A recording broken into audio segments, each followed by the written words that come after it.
This is the Big O Show. This is the Big O Show.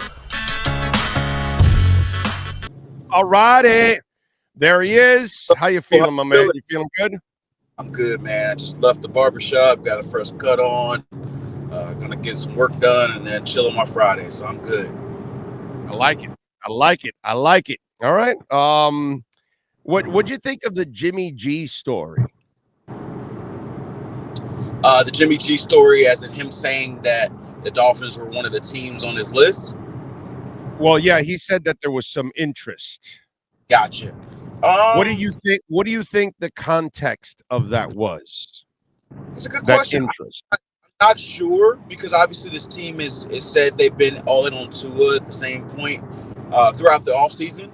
At the same point, I guess you always have to do your due diligence on guys you're familiar with. So I'm not sure if it was, a backup plan if Tua doesn't work out, or if your backup quarterback doesn't work out, or for some reason he gets released and he's out there for free.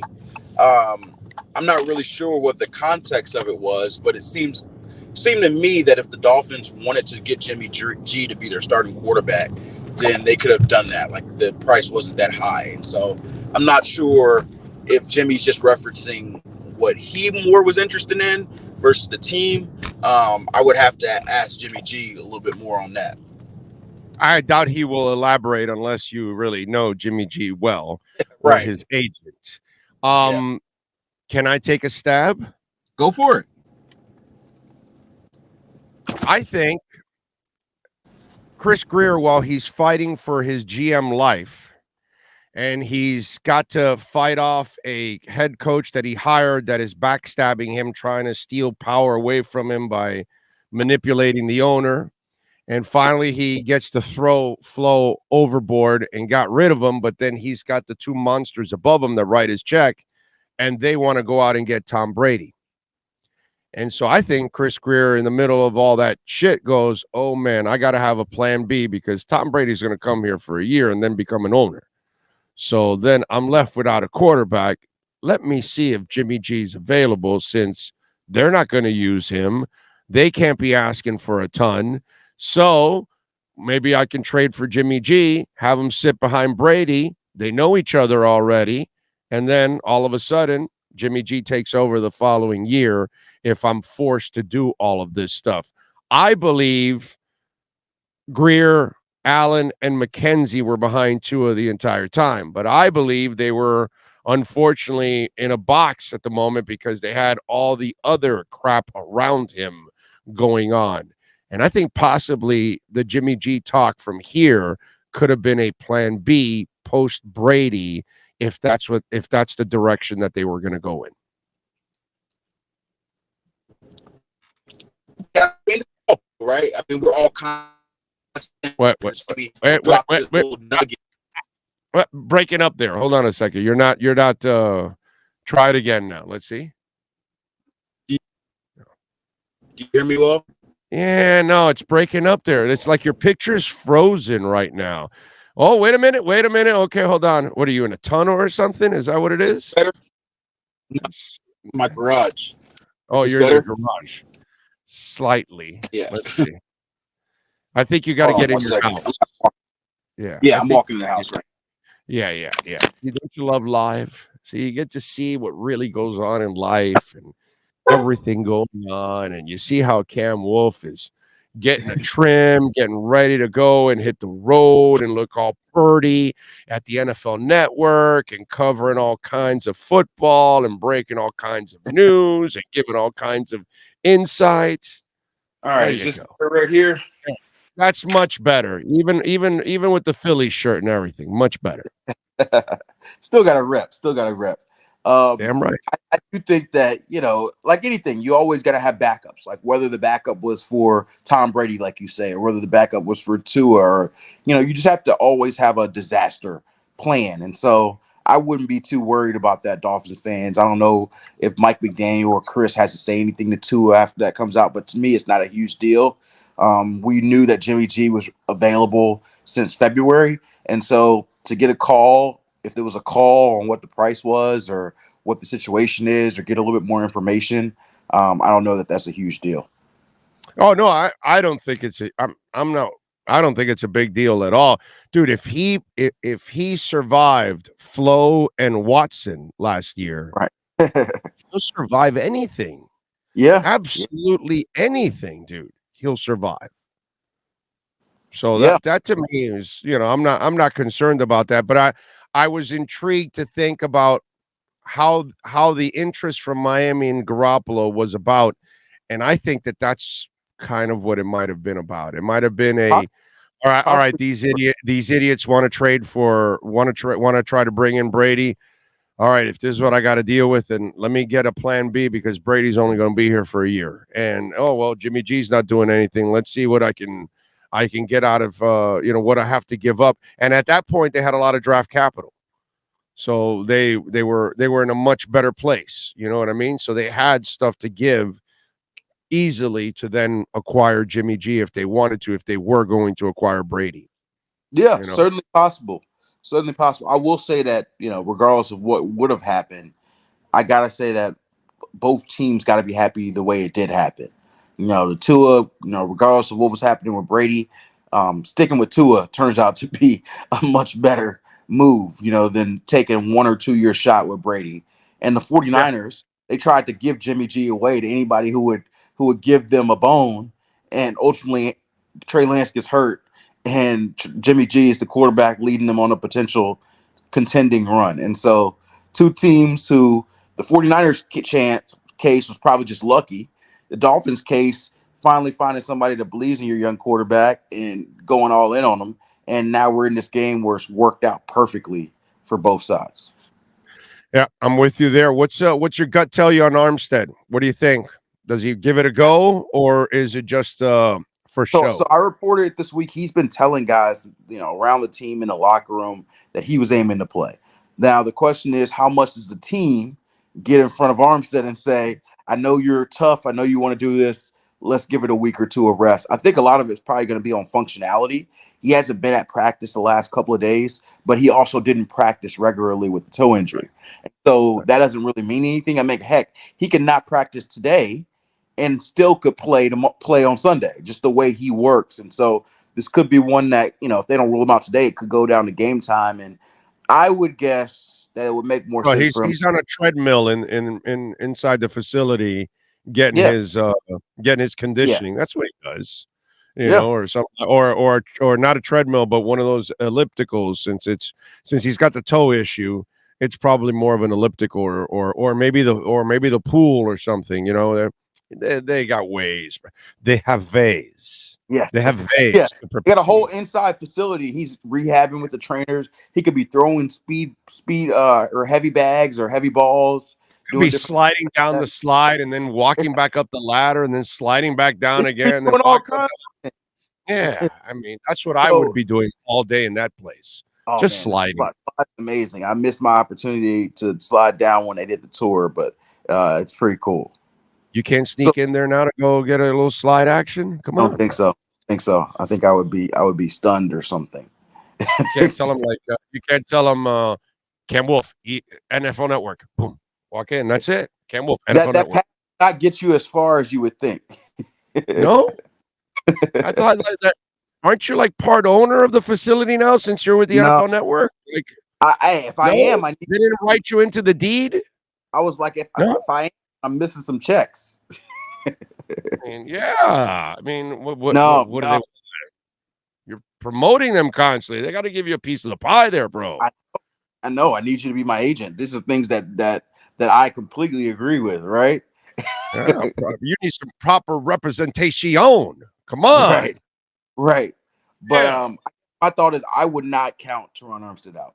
I know it would be shocking to see him with a strained pec play this Sunday, but I got an odd feeling he's going to try to push and make it work. So, it's going to be interesting because Eric Armstead, who plays for the 49ers, he's been out since week 4.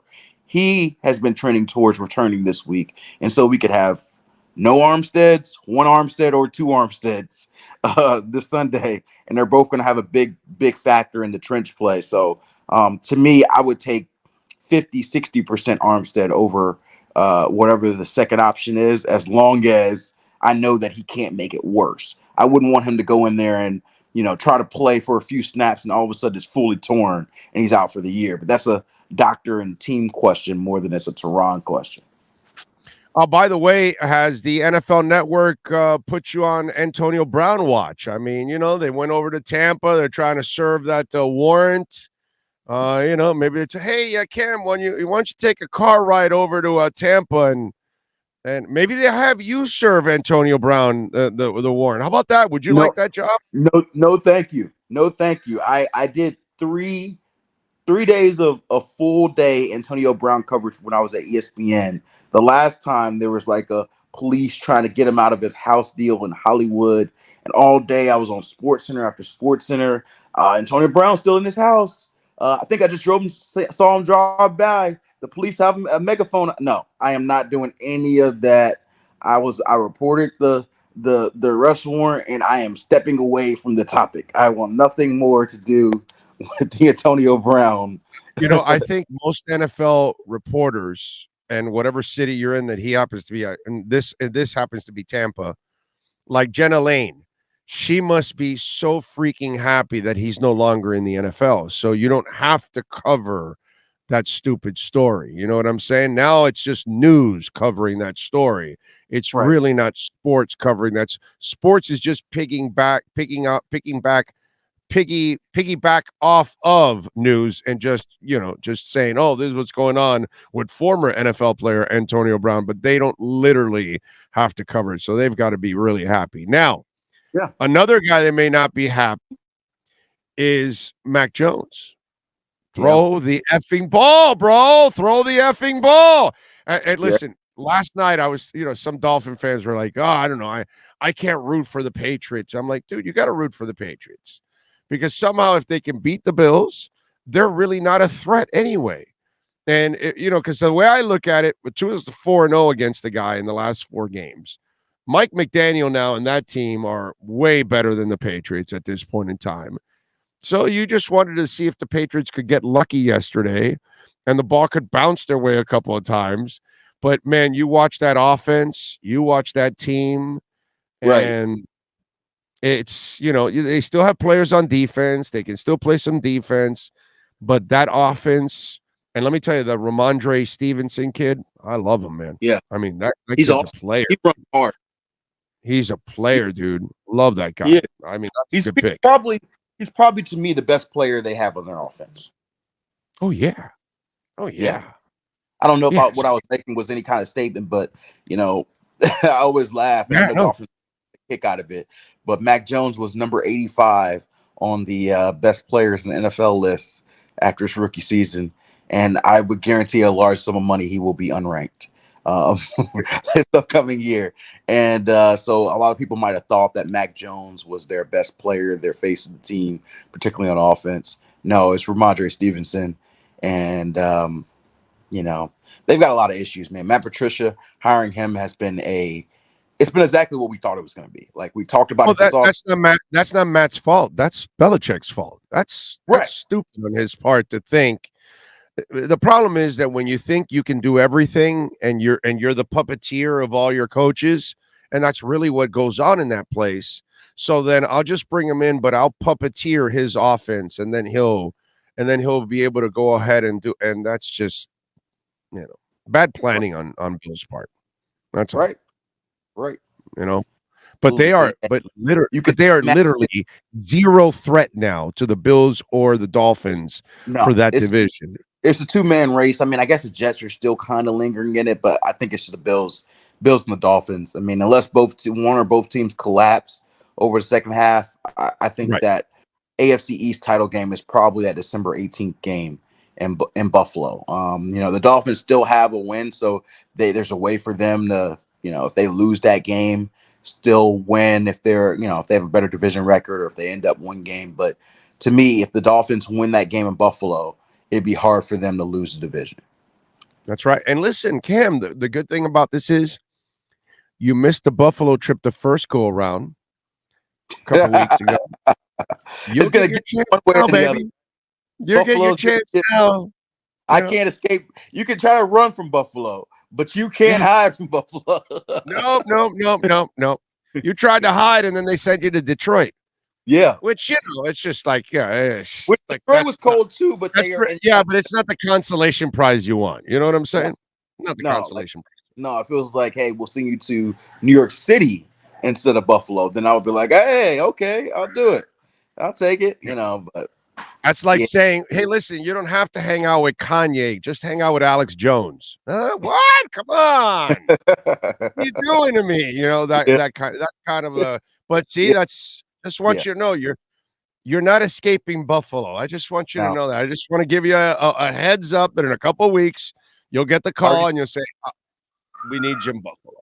Yeah, I already know. You got your clothes? Think about it. It's not going to be snowing. Hopefully, not as much, but it's going to be even colder. Right before the week before Christmas, I am going to be. I'm telling you. Usually, when I get in the city, I like to explore and do different things, and I am going to be from hotel room. I may go to one wing spot, get some wings, get some beer, and then head back to my hotel room and stay there to the last minute I have to leave for the game, do the game, get back to my hotel room and stay there until I have to get on the flight. That's the funny shit that people don't realize, that when we do travel for all these kind of things, we're really not doing any touristy shit. We're really not seeing, it doesn't matter where you go and what you're covering, even if it's sunny or if it's snowy or whatever the hell it is, you're so tied up with work and press conferences and that you really don't have it. You're popping in and you're popping out, dude. You really don't get into the cities you go. One year, I think in Buffalo, I went to Niagara Falls and I spent like 20 minutes out there. It was like, this is very cool, but it is cold as hell. Bye. And I left. And that's probably the extent of tourism that I will do on in Buffalo or really anywhere. Well, by the way, but you know what? I think when during Christmas time, the falls are pretty cool because they light it up and stuff. Really? So that might be something to see, dude. Actually, during the time you go. Not if it's cold. Well, no, I know. I'm with you, bro. I only like sleeping in the cold, but like actually like moving around and living in the cold. Oh, dude, I can't. No. I saw that video the other day that guy was like shoveling his entire walkway up onto the sidewalk, and then he does his sidewalk, and then you look entire, and it's like 6-foot walls of snow, and it's just sidewalks because everybody had to shovel everything out of the way so you can walk. And I'm like, oh my God, no, I can't do this. I wouldn't be able to do this, dude. Yeah, that'd be crazy. All right, what's the prediction? What do you think happens on Sunday? Oh man, I think it's going to be a really close one. I'm going to be at a great game, by the way. I'm going to be at Burrow Mahomes, but I'm going to be watching that game very closely across the screen. I think the Dolphins game starts at 4. My game starts at 4:05, so I think the Dolphins will end just a tad early. But I'm going to try my best to keep up with both of them at the same time. But give me 24-20 Dolphins. I think the Dolphins out there. I think that we see a Tua game-winning drive as they're down by 3 in the fourth quarter. He leads them back, throws a game-winning touchdown pass to Jalen Waddle. That's beautiful. I love it. Yep, I love it. It'd be fun. Be a nice, fun post-game show too, if that ends up happening. All right, man. Yeah. Enjoy your game, my brother, because you're going to see. Obviously, we got a lot of good games actually this week. This is a great week for football. This is probably the best slate that we've had. And I know Dolphins are going to say, well, none of them were in prime time. We got to see Cowboys Colts on prime time. Well, that's true. But enjoy the slate. Enjoy the slate. It's great ones. I mean, Eagles Titans would normally be a best game in many weeks. It's probably the third or fourth best game this week, which is wild. Yeah. And so, great week of football. Yeah, if they actually had like a real quarterback, then that would be a really sexy matchup. But it's really like the quarterback against the running back. It's right. Kind of different styles for sure. But the Titans, the thing I love about the Titans is, regardless of whatever Ryan's handheld, they always play big in these games that, they aren't the quote unquote team. Like when they play the Chiefs every year, they always give them work. The Bills every year, the Titans always figure out how to way to get them some type of work, except this year. But in previous years, they were. Yeah, and so Heck yeah. And so, yeah, I think they'll give the Eagles everything they can handle. We'll see who wins. But yeah, that game, the Chiefs, Bengals, those guys have been talking trash all week through social media, through media, calling people out. And so, yeah, man, this is, I have to work it, but this is a week. If you're a fan, just stay on the couch all Sunday. Tell your wife we're going to do errands later. We're going to put up the Christmas tree and the lights later because I'm not moving from the couch. I guarantee you this: the day Vrabel gets a real franchise quarterback, he wins a title for the Titans. Guarantee you that. I believe it. Guarantee you that. When he gets a franchise quarterback that can make the plays he needs, he knows how to build the rest of the team. It's just the same shit as all. Everybody's got to find a damn quarterback, and it's just not easy to find that guy, right? You know, that can just make those plays, man, all the time. It's hard, man. All right, be safe in your travels, my friend. Just be glad you're not going to Buffalo. Follow him on Twitter at Cameron Wolfe and catch his exceptional work there at the NFL Network. We will catch up with you next week, my friend. Thank you. All right, man. Appreciate you. You got it. There you go, Cameron Wolfe. We have unleashed the Wolf Pack.